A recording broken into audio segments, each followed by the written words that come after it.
Muy buenos días, este es su programa Sensor Oaxaca de Canal Gente Libre. Yo soy Samael Hernández y una disculpa anticipada por estar fuera del aire varias semanas por razones pues superiores a mi voluntad y a la voluntad de los productores. Ya les platicaremos por qué. Por lo pronto, pues me interesa comentarle que la idea original de este programa era hablar pues de lo que todo el mundo ya sabe, el sismo de 8.2 grados que azotó Oaxaca, Chiapas, que dejó a muchos afectados, pero finalmente decidimos modificar el tema y hablar de un tema que teníamos ya preparado con anterioridad y que tiene que ver con los feminicidios. Desde luego el tema del sismo no lo vamos a dejar de lado, lo vamos a tratar en la próxima emisión, en el próximo programa. Es muy importante, requiere de un programa especial para analizar varios detalles de lo que nos cuestiona el sismo. El sismo pone al descubierto muchas cosas y de eso vamos a platicar en el siguiente programa. Pero a pesar de la dimensión, la gravedad de la afectación, hay otro problema que no es un problema que se deba a un fenómeno natural. Los temblores no los podemos evitar, simplemente suceden. Es la presencia de la naturaleza, buena o mala, así es la naturaleza. La naturaleza no tiene ni bondad ni maldad, es simplemente la naturaleza. Y ante eso, pues solo podemos ser precavidos, afrontar pues lo que la naturaleza determina con sus propias leyes. Pero el feminicidio es otra cosa.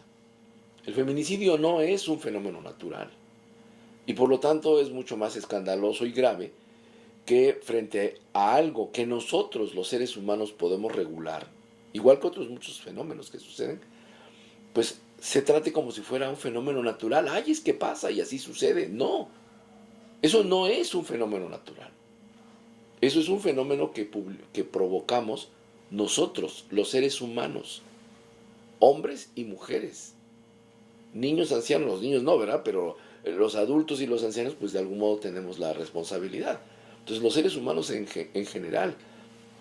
Y estoy hablando de esto que volvió a plantearse en los medios debido al asesinato de esta niña, esta jovencita, Mara. Hay una confusión ahí, porque en algunas partes le llaman Mara Fernanda y en otros es Mara Fernández y en otros es Mara Castilla.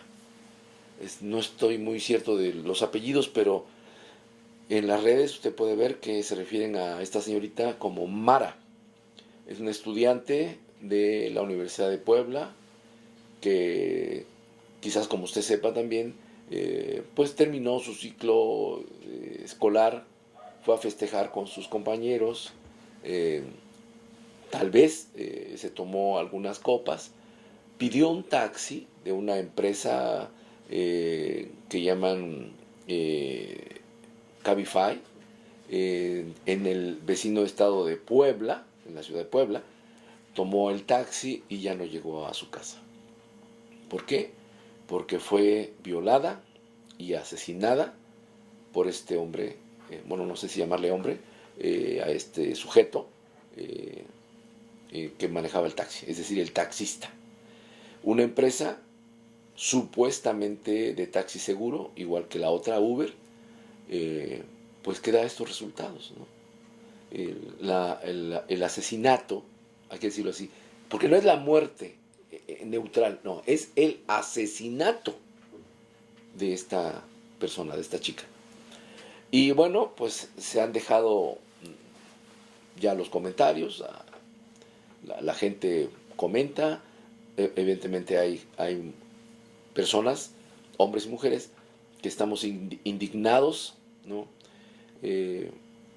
Enojados, al mismo tiempo que tristes por esto que sucede, ¿no?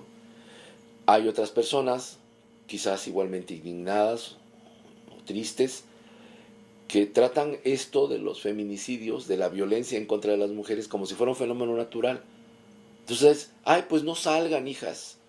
Ay, jovencitas, no cuídense. No usen faldas cortas.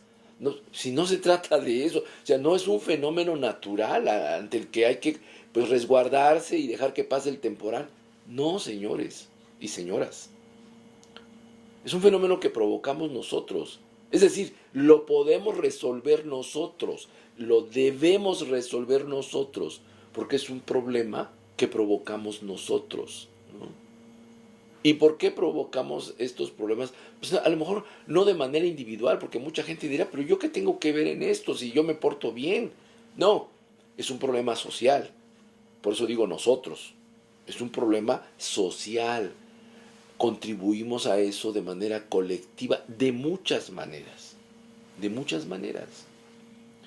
Pero mire, le voy a decir una en la que contribuimos definitivamente y a lo mejor no nos damos cuenta. ¿Cómo educamos a nuestros hijos? ¿Cómo educamos a las niñas? ¿Cómo educamos a los niños? Y sobre todo, ¿cómo educamos a los niños? Así es como contribuimos.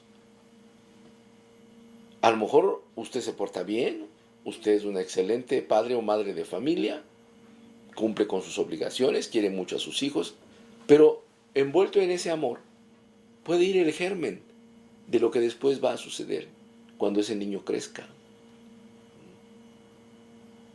Eso es lo que a veces no somos capaces de percibir, porque lo hacemos con amor de padres y educamos a nuestros hijos con ese amor de padres, pero en realidad lo que estamos haciendo a veces es inyectarle el germen que va a desatar la violencia en contra de las mujeres.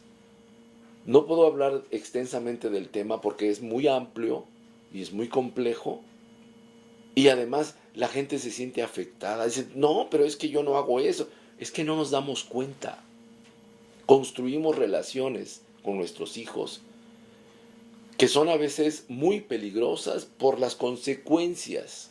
Y miren, nada más les voy a mencionar un aspecto de esa compleja relación que establecemos con nuestros hijos, y voy a hablar específicamente de los hijos varones, ¿no? A lo mejor habrá tiempo de hablar después de las niñas, pero en tanto que las niñas, una vez que crecen, o incluso cuando están de niñas, son víctimas, pues habrá que hablar de quiénes son los que hacen el daño. Pues los hombres, es decir, los varones, ¿no? Y que no se confunda, yo no hablo de una guerra entre sexos. Después voy a tocar el tema, porque eso es muy peligroso también. Miren, cuando unos papás, mamá y papá, le cumplen todos sus caprichos a los niños pequeños, estoy hablando de niños de 2 años, de 3 años, que ya piden, por ejemplo, juguetes, ¿no? O golosinas, o bueno, lo que le gusta a los niños. Cuando los papás, con ese amor que les caracteriza a muchos, porque otros no, a muchos, cuando el niño pide algo, de inmediato se le da. Dicen, ay, qué buen papá o qué buena mamá, ¿no? No deja que el niño llore ni que se sienta mal. Si el niño quiere un dulce, se le da. Si el niño quiere un juguete, se le da. Y más si tiene hambre, pues se le da, desde luego, ¿no? Pero hablemos de los dulces y los juguetes, ¿no? Quiere un dulce, se le da. Quiere un juguete, se le da. Uno lo hace con mucho amor. Pero eso es muy grave. Tiene un germen que hace que ese tipo de relación, si se mantiene durante mucho tiempo, sea muy peligrosa, riesgosa. ¿Por qué? Porque el niño no abandona una etapa de su desarrollo que los psicólogos llaman egocentrismo, que no es que sean egoístas los niños, no, el egocentrismo no es eso. El egocentrismo es la percepción que tiene el niño del mundo, en términos de que él cree que el mundo se mueve de acuerdo a sus deseos, ¿no? Y cuando algún objeto, una mascota o una taza, cuando son más pequeños, no se mueven de acuerdo a sus deseos, lloran, se enojan, porque no responde el objeto a sus deseos. no se mueve como ellos quieren. ¿Eso es malo? No, no es malo, eso es natural, porque el niño está diferenciando lo que los psicólogos llaman su yo del mundo externo, del mundo de lo otro, su yo del mundo de lo otro, están separándolo, ¿no? Y están construyendo otro tipo de relación con el mundo. Pero mientras son pequeños, ellos no distinguen entre su cuerpo y lo demás. Creen que todo lo demás es parte de ellos. A eso es un poco la idea de que a lo que los psicólogos llaman esto de el egocentrismo en los niños en esa etapa. Es una etapa normal, el proceso de construcción de su propio yo. Bueno, cuando ya están un poquito más grandes, se mantiene ese egocentrismo poco a poco, los propios niños se van dando cuenta. Pero si uno, en ese proceso, en esa etapa, les da todo lo que piden, así casi en automático, o más de lo que piden, casi en automático, casi adivinando sus deseos y dárselo, ¿qué es lo que sucede? Hay un elemento muy importante en la personalidad humana que se va construyendo a partir del tiempo y de ciertas circunstancias, que es controlar la frustración. De niño, cuando uno quiere un juguete, uno tiene que darle tiempo al niño para que desee, controle su deseo y sepa esperar y mantenga ese deseo.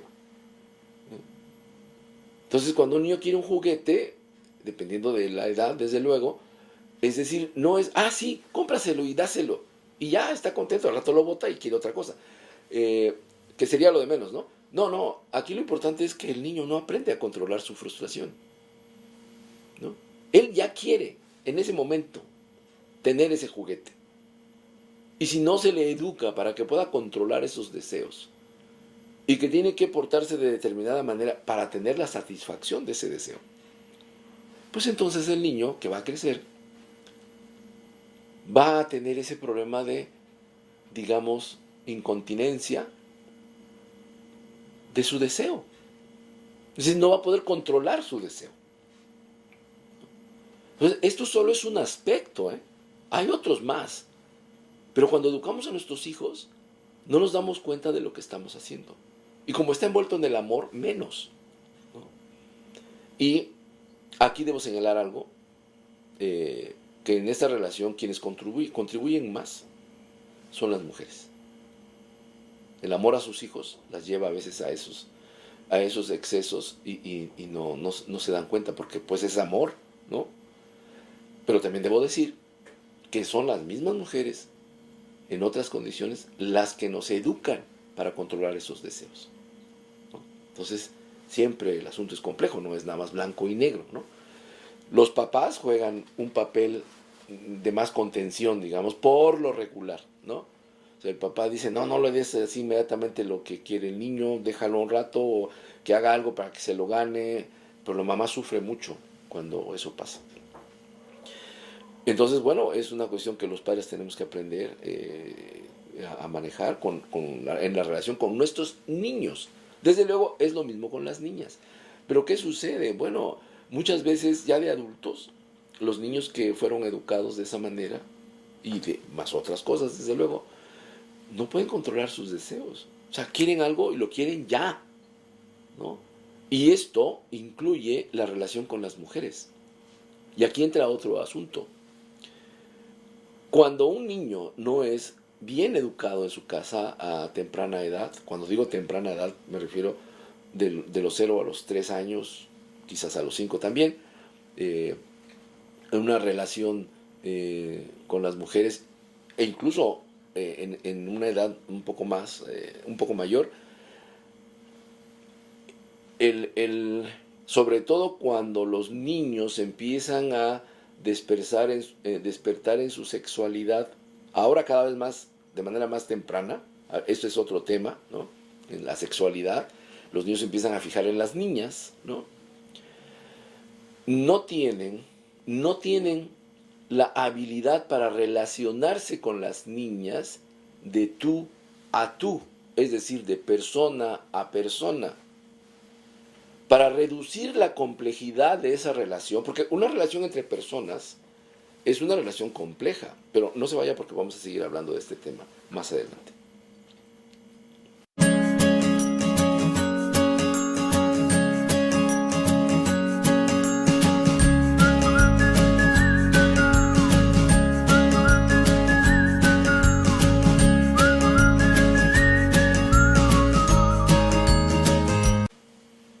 Gracias por seguir con nosotros. Te comentaba en el bloque anterior esto de la educación de los niños, sobre todo de los niños pequeños, pero también de los niños cuando ya van entrando a una etapa en la que se despierta su sexualidad y se empiezan a fijar en las niñas en los niños.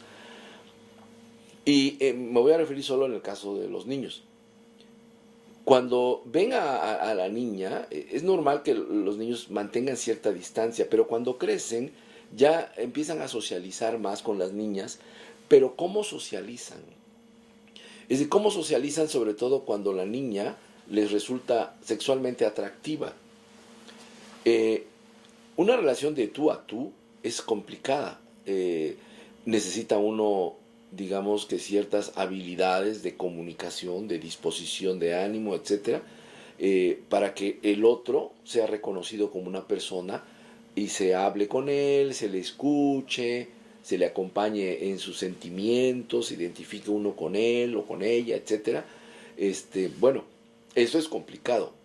Los niños o los jovencitos, cuando empiezan a tener un vínculo social con una mujer, o decir, una chica de su edad, pero además, en donde la tensión en la relación se da por la sexualidad, ocurre un fenómeno que es muy importante porque tienden a reducir a la mujer, a cosificar en ese sentido a la mujer en términos de su cuerpo y en términos de algunas partes de su cuerpo, ¿no? Entonces ese fenómeno de reducción de la mujer a un cuerpo y solo a ciertas partes de ese cuerpo para poderlo manejar, eso está detrás de la forma en como algunos chicos se vinculan con las niñas. El caso extremo, digamos patológico, voy a poner un ejemplo muy extremo, es cuando son totalmente incapaces de vincularse comunicativamente con el sexo opuesto, en este caso las mujeres, son incapaces de esa comunicación y reducen a la mujer a un objeto real, a un fetiche. Por lo regular, esa reducción de la mujer a un fetiche, pues es la ropa interior. Entonces hay gente que está pues en ese extremo y que no se vincula con las mujeres de una manera, llamémosle normal, sino que roban prendas íntimas. Y esa es la relación, ese objeto es el objeto manipulable a través del cual se pueden vincular con una mujer. Bueno, ese ya es un caso pues ya patológico, ¿no? En la vida normal también ocurre cuando se reduce a la mujer a un cuerpo y a una parte del cuerpo, ¿no? Es muy frecuente entre los jóvenes, incluso en los adultos, cuando hablan de una mujer dicen, ahí va una nalga. No es una nalga, es una persona. Pero son capaces incluso al verbalizar de referirse a él o a ella sobre todo, perdón, como una persona. Es un cuerpo y de ese cuerpo es solo una parte del cuerpo. No quiero decir que todo el mundo esté enfermo, todo el mundo que haga esté enfermo, pero es el vocabulario que después se va a utilizar en la socialización. Y aunque la persona, el hombre o el joven que se vincula con una mujer de una manera mucho más personal, usa ese tipo de lenguajes.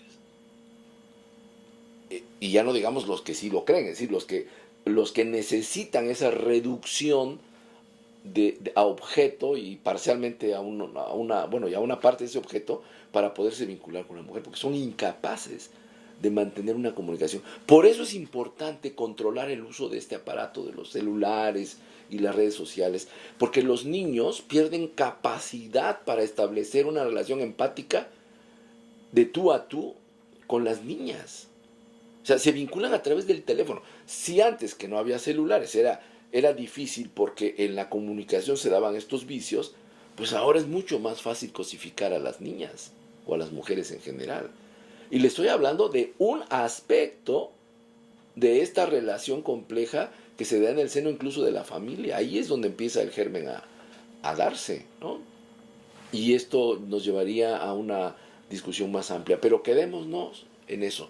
Una sociedad, porque decía que el feminicidio es un problema social que tiene su germen bueno, pues en los colectivos humanos, sí, en la familia en este caso, y en un cierto tipo de educación que le damos a los niños, que tiende a cosificar a las mujeres y a esa cosa construida de esa manera, fijarle un deseo no contenible, es decir, no controlado, ¿no?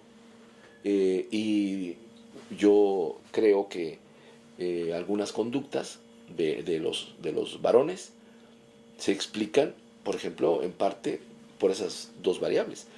Un proceso de percepción cosificada de las mujeres y por otro lado un deseo que no se puede controlar, que se quiere satisfacer de manera inmediata. El caso extremo es cuando alguien, un hombre, trata de violar a una mujer porque es un objeto, allí está, solo hay que tomarlo, y si el objeto se mueve, protesta, pues es un objeto, o sea, no tiene sentimientos, no es una persona, y entonces le puede usar. Lo importante no es ella, es mi deseo. Entonces eso se reproduce en nuestras sociedades y se agrava más por el hecho, y aquí puedo parecer un poco conservador, y quizá lo sea, pero lo tengo que decir, las familias. ¿Sí? Hoy el concepto y la institución está desvalorizándose, si no es que ya desvalorizada. La familia no es un bien, pero no es percibida como un bien que hay que cuidar. Y entonces, aquí sí, hombres y mujeres se casan, bueno, que se casen no es el problema, tienen hijos y se desintegran con una facilidad sorprendente. ¿Y qué pasa ahí? Bueno, aparece como el ejercicio de voluntades, ¿no? O sea, de la libertad. Pero la libertad no es eso. Ya decía un gran pensador alemán, me refiero a Carlos Marx, bueno, primero Hegel, la libertad es la conciencia de la necesidad. Entonces, no es el libertinaje, no es hacer lo que yo quiera, ¿no? Es tener conciencia de lo que necesito y vayamos un poco más allá y debo hacer. Y eso hacerlo porque uno quiere hacerlo. Esa es la libertad en esos términos. Podríamos discutir el tema, nos iríamos por otro lado, no tiene caso, ¿no? Lo importante es que se desintegra aparentemente por el ejercicio de la libre voluntad de cada uno de los que integran esa familia. Pero eso es ser demasiado egoístas. ¿Y los niños? ¿Qué va a pasar con ellos? Ahora hay la idea de que si van a la escuela, a una buena escuela, van a estar bien educados. No. La escuela instruye y pretende educar, pero no educa en esencia. La educación se adquiere en la familia. Y si la familia no existe, ¿dónde se van a educar los niños? Si usted cree que mandándolos a una escuela donde pague usted 10,000 pesos al mes van a ser educados, está usted muy equivocado. Los niños no se educan en la escuela. Se educan en la familia, se instruyen en la escuela. Y la gran pretensión de la escuela es educar. Pero es una pretensión. En realidad la educación se da en la familia. Y si ese espacio está desvalorizado o ya ni existe como la conocíamos, bueno, pues entonces hay graves problemas. Las madres, de por sí, cuando se mantiene la familia, no funciona bien. ¿Por qué? Porque esta situación en la que nos ha metido el capitalismo, y lo tengo que decir porque así es, el capitalismo ha debilitado incluso a las familias que están funcionando como tales, ¿no? ¿Por qué?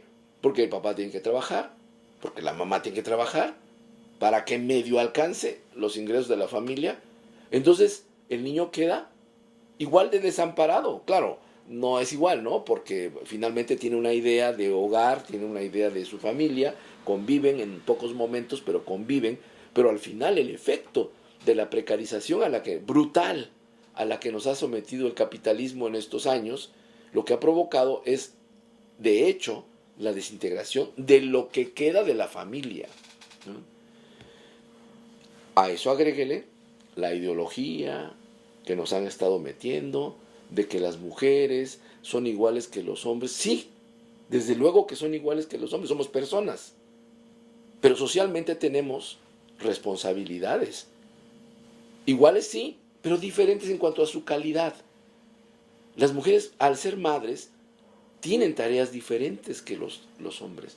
¿Eso a una feminista extremista le molesta? Pues sí, pero eso no lo dije yo, ni lo puse yo. En ese caso, esas diferencias cualitativas se dan para complementarnos, para podernos reproducir como especie.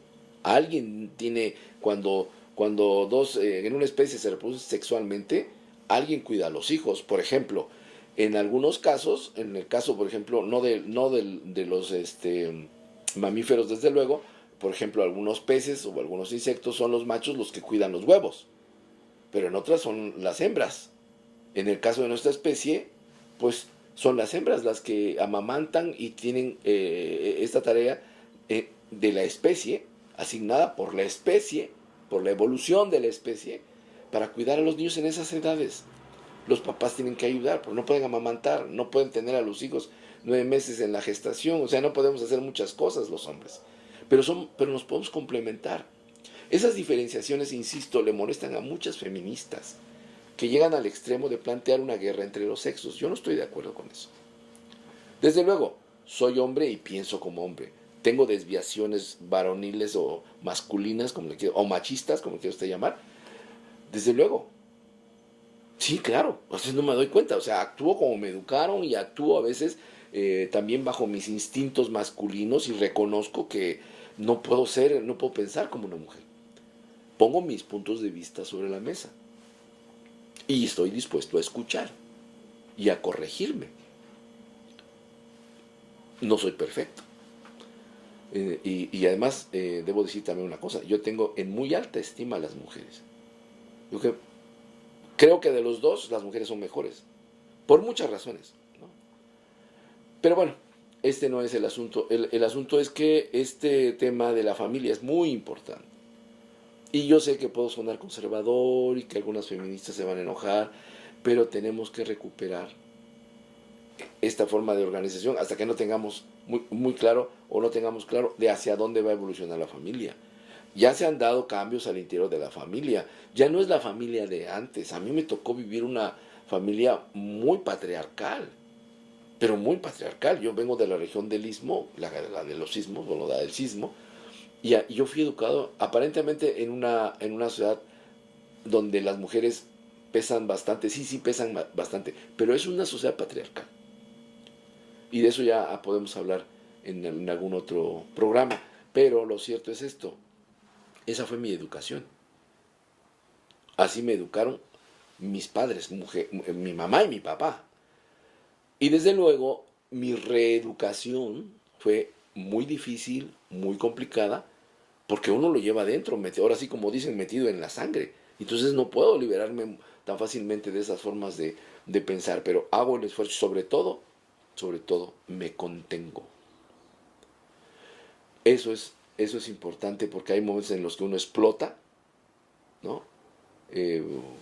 Por otra cosa también de la que voy a hablar, porque las presiones sociales también las sienten los hombres y las mujeres, desde luego, ¿no? Pero en un esquema patriarcal donde el hombre aparece como el proveedor, la presión sobre el hombre es mucho mayor. Ahora ya está cambiando.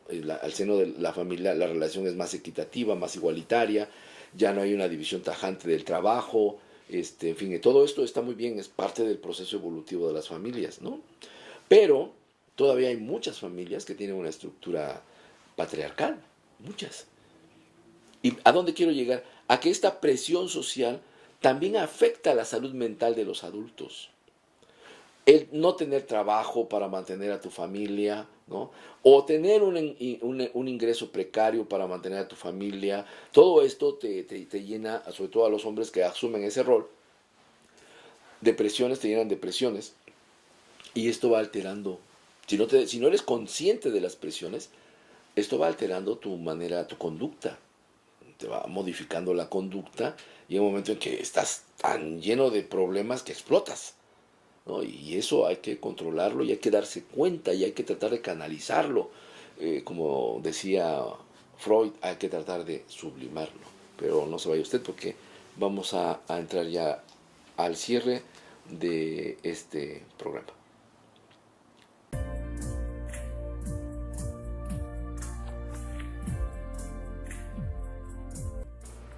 Hola, ¿qué tal? ¿Cómo están? Soy Alicia Jiménez, artista visual. Les hago una cordial invitación para que vean el programa Un Mundo Raro en www.canalgentelibre.mx.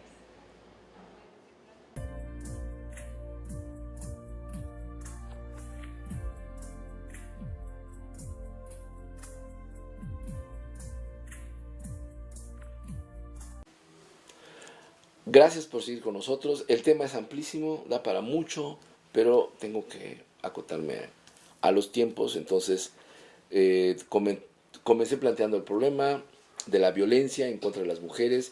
Hablé que sí, no se observa uno a sí mismo a nivel individual, pues es un problema de la sociedad que va construyéndose socialmente, pero que tiene diversos orígenes.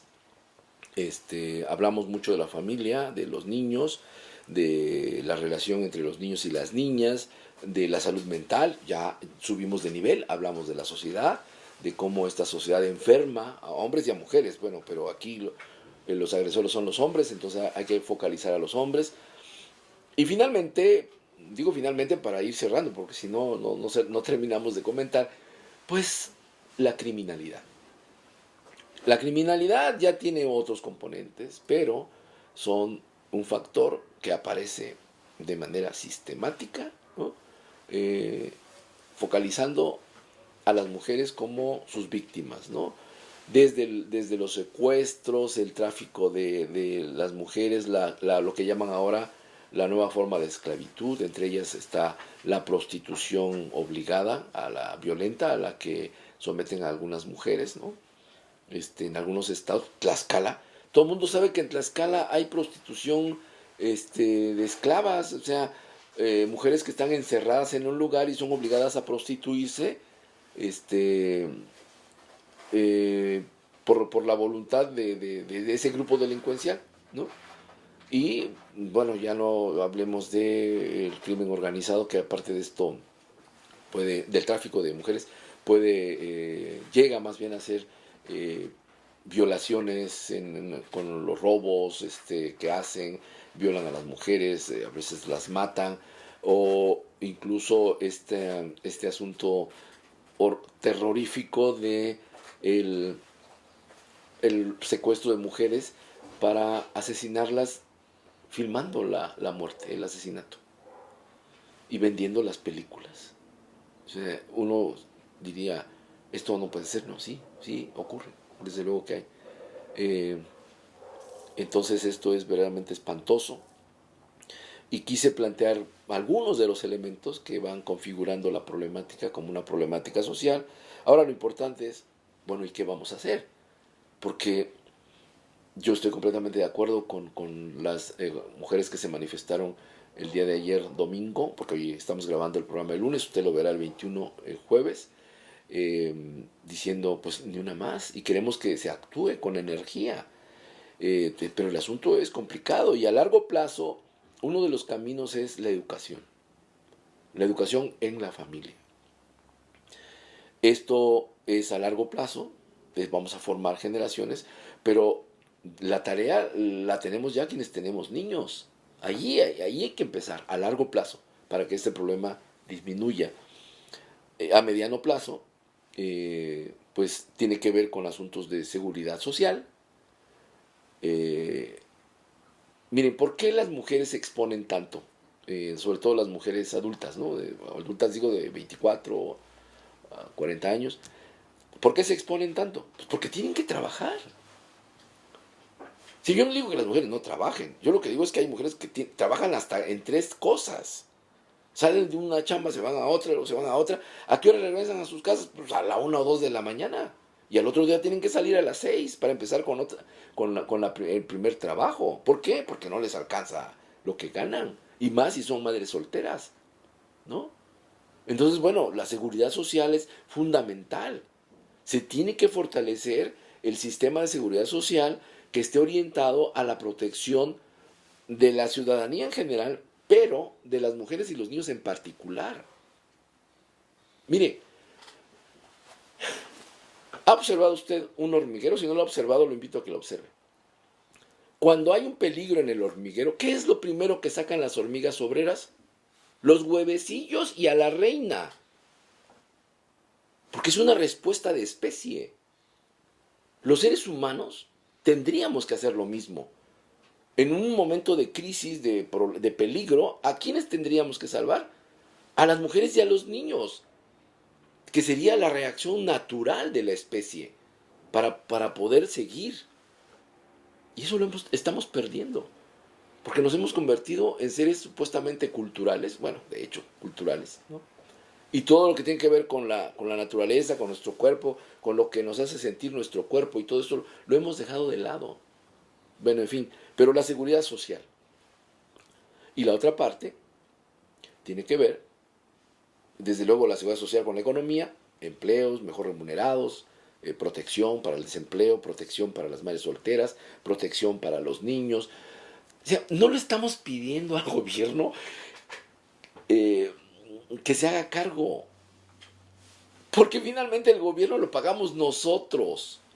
Lo que estoy diciendo es que nuestros impuestos, que deberían de servir para eso, se apliquen en eso, no en lo que dicen los políticos, no en darle más dinero a los partidos políticos, no en pagar deudas que nosotros no autorizamos, ni gastamos, ni disfrutamos, porque en eso se va el 30% del presupuesto federal. Nuestros impuestos, no es decirle al gobierno, queremos que te hagas cargo. No, nos estamos haciendo cargo nosotros. Los del gobierno solo administran. En todo caso, les estamos ordenando que se tiene que hacer eso. Claro, tiene que ser una voz colectiva. No la mía es solo una idea. Pero bueno, eso tiene que hacerse. Y le decía, lo segundo es el sistema judicial. Y me refiero al sistema judicial no solo en el ámbito de las leyes, ¿no?, que deben proteger a todos y particularmente a las mujeres, sino también la parte preventiva. Miren, las mujeres, y de eso voy a hablar rápidamente al rato, es decir, de lo que llamaría yo la acción inmediata, que hacemos mientras esto se arregla, pues la autoprotección. Cuando digo la autoprotección, no me refiero a que las mujeres vean cómo se protegen, no, que la sociedad inmediata se proteja dándole prioridad a las mujeres. Y las mujeres ahora se están organizando para autoprotegerse. Bueno, tenemos que colaborar con eso.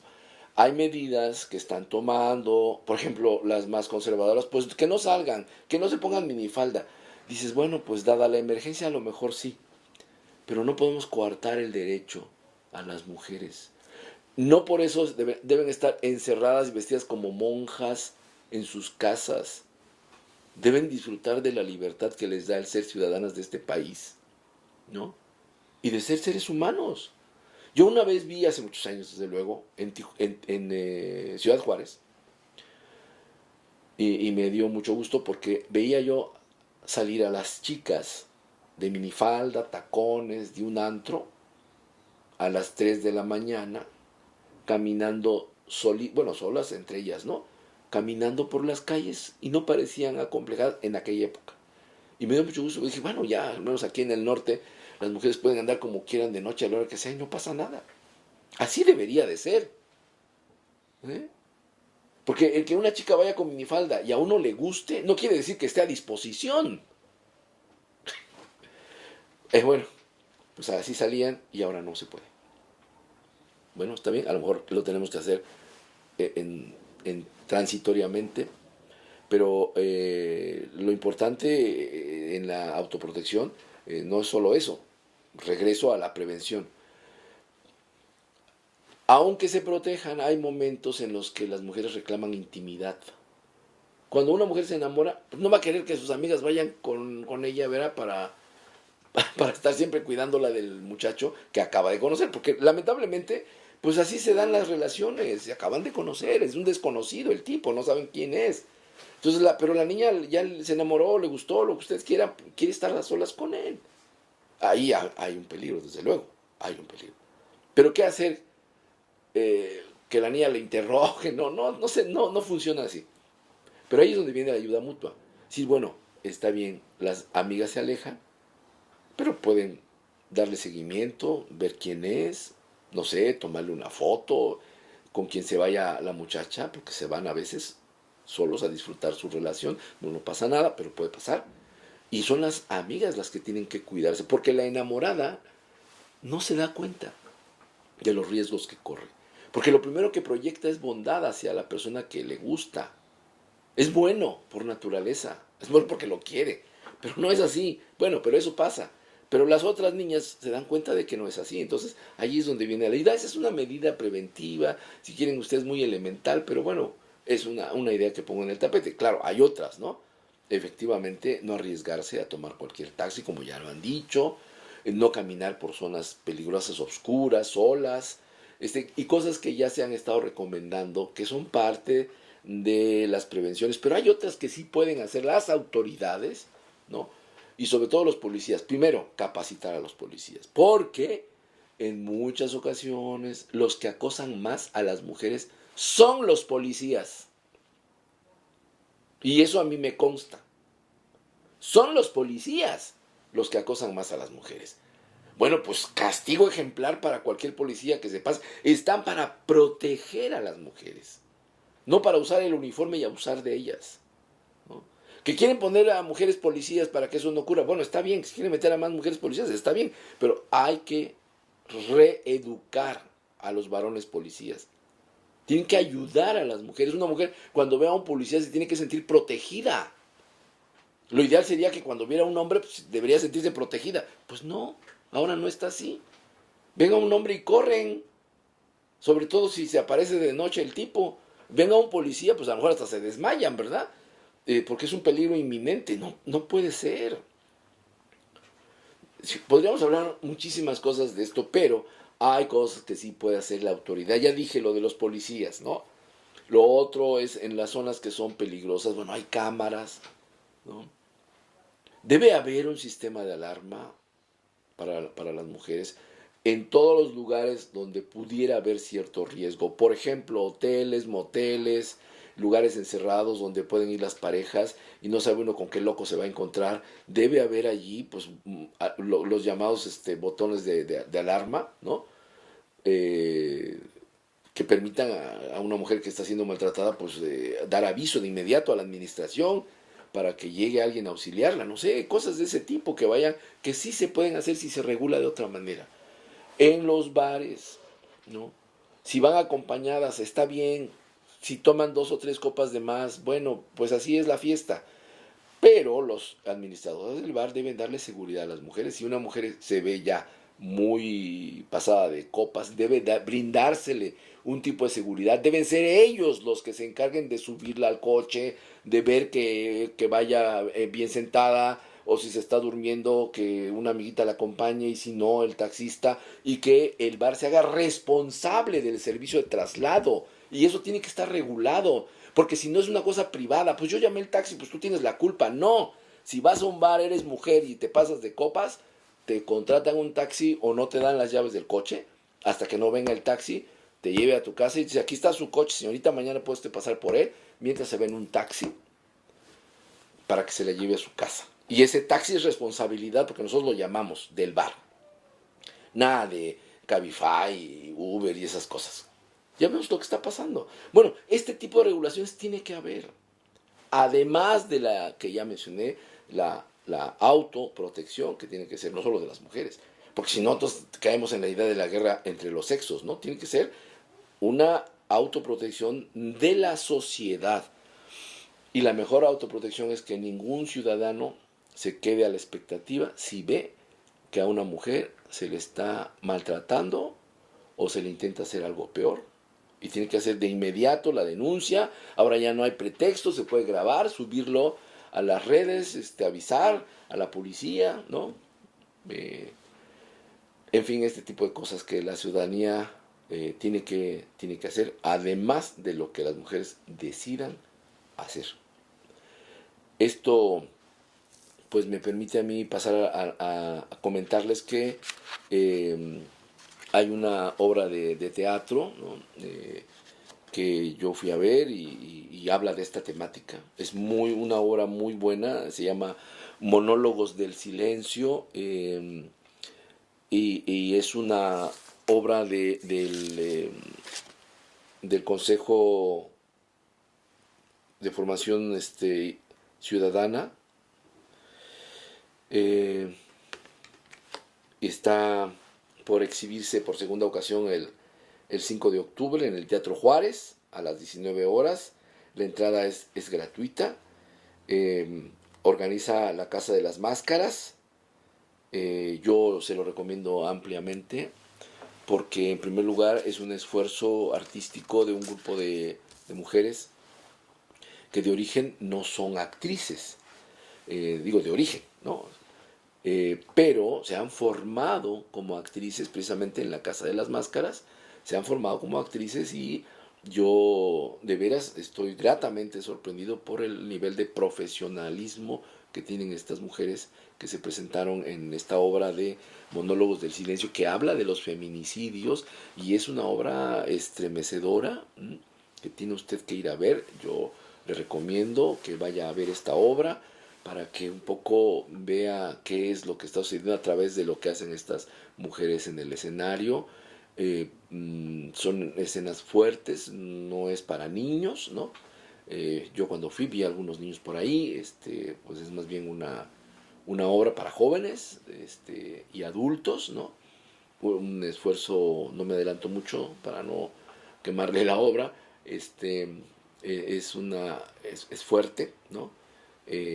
Con un desempeño actoral muy bueno, bastante equilibrado. Estas actrices son muy buenas en lo que están haciendo. La dirección también es muy buena. Bueno, si encontré algún pequeño defecto fue en la iluminación. Para mi gusto está un poco plana. A lo mejor hubo errores técnicos, no lo sé. La iluminación la vi un poco plana. Debió haber una iluminación que focalizara por ejemplo, a la actriz que está en ese momento trabajando, actuando, dejando en el fondo a las demás con otro tipo de luz, en fin. Pero ese es un problema técnico más que de actuación. Me parece que la obra rompe un poco con lo que es un monólogo, ¿no? Y va más allá, ¿no? de lo que normalmente vemos pues como un monólogo, de pues, grandes monólogos. A ver, pues El Diario de un Loco, por ejemplo, ¿no? Es un solo actor el que hace toda la obra. Por lo regular así surgieron los monólogos, pero después hubo monólogos así con diferentes actores y sobre todo actrices. Bueno, actrices, por ejemplo, el último que recuerdo, los monólogos de la vagina, donde son varias mujeres las que hablan y hacen su monólogo. Pero es una obra que vale mucho la pena ver, ¿no? Es una sensación que le da a usted después de ver la obra de indignación. Puede provocar cierto consuelo porque uno se siente descargado al proyectarse en la obra, pero no se pretende eso. O sea, no debe quedar en el pues qué feo, pero lo bueno es que no me pasa a mí, ¿no? No, sino pretende llegar más allá a la conciencia de cada uno de nosotros, y lo que pretende, creo yo, en el fondo, transmitir esta obra es una actitud de rebeldía. Son unas mujeres asesinadas que están en un anfiteatro, en la morgue, pero y que vuelven a la vida, ¿no? Y uno diría, ay, pero eso no se cree. Bueno, pues usted lo va a creer una vez que vea la obra. Ahí la verosimilitud se logra de otra manera. Pero evidentemente son mujeres muertas que se rebelan ante su propia muerte. Y eso es la parte dramática que conmueve ver cómo estas mujeres regresan del más allá, porque no están conformes con haber muerto así. Y entonces esa rebeldía que resucita, eso es lo que quiere transmitir, una actitud de rebeldía frente a lo que nos está sucediendo. Vayan a ver, repito, la fecha va a ser el 5 de octubre a las 19 horas en el Teatro Juárez, para que usted pueda adquirir. Mire, le voy a mostrar, el acceso, ya les dije, es general, y los informes, a lo mejor los pueden poner la producción abajo, pero le digo, pueden ser en el celular 951-116-2605, hay otro, 951-256-0132, es la Casa de las Máscaras. También puede usted informarse a través del Facebook, ¿no? Para que pueda asistir a la obra. No, aquí en el folletito que me dieron, no aparece el nombre del director, debería incluirse. El director de la obra, autor y director de la obra, es el doctor Jorge Círigo Vázquez. Muy buena, primer intento, muy bueno. No es fácil escribir una obra de teatro, ¿no? Entonces me parece que logró, Jorge, logró una buena obra de teatro en el papel y una buena dirección, pero destaco mucho la interpretación, la actuación de estas mujeres. Le digo, una obra fuerte. Estas muchachas aparecen prácticamente desnudas, ¿no? Miren, nada más eso ya da para comentar, porque en el teatro, si en el cine es difícil, en el teatro es mucho más difícil aparecer desnudo o casi desnudo. Bueno, ni las profesionales, a veces las profesionales, me refiero a las actrices de academia, pues, tienen dificultades para hacer desnudos y en interacción. Ahora, como monólogo, es mucho más difícil, créanme, es muy difícil. Pero esto se hace con mucha soltura, ¿no? Con mucha solvencia actoral. A mí me dejó gratamente sorprendido, ¿no? El trabajo de estas actrices, y le recomiendo ampliamente que, como obra de teatro, vaya usted a verla, como un espacio para la reflexión dadas las circunstancias, vaya usted a verla, y sobre todo tratemos de no quedar como espectadores, ayudar a que esto tenga de algún modo una solución. Es un proceso, se irá resolviendo, tenemos que participar, tenemos que hacer algo donde usted pueda contribuir. Y si es con su familia, muy bien. Y si es además afuera, en la comunidad, mucho mejor, donde usted pueda. No se trata de militar. Claro, hay gente que asume un compromiso militante y están dedicados a tiempo completo luchando por esto. A lo mejor usted y yo no somos de ese tipo de gente, pero sí podemos ayudar. Se puede ayudar de muchas maneras, y a lo mejor una forma de ayudar es ir a ver esta obra de teatro para empezar, por si usted no está muy informado o informada de lo que sucede en Oaxaca. Los recuentos que hacen las organizaciones de mujeres es de 83 mujeres oaxaqueñas, son más, pero nada más de las asesinadas oaxaqueñas, el reporte es de 83 mujeres asesinadas en lo que va del sexenio del señor presidente Peña Nieto, ¿no? Eso es de las que han sido reportadas. Si contamos a las desaparecidas y a las que no sabemos qué pasó con ellas, pues el número es espantoso. El número es espantoso. Bueno, no se vaya, ya vamos a despedir el programa. Lo esperamos en la siguiente emisión, aquí en su programa Sensor Oaxaca, Canal Gente Libre. Yo soy Samael Hernández y le agradezco mucho que haya estado con nosotros.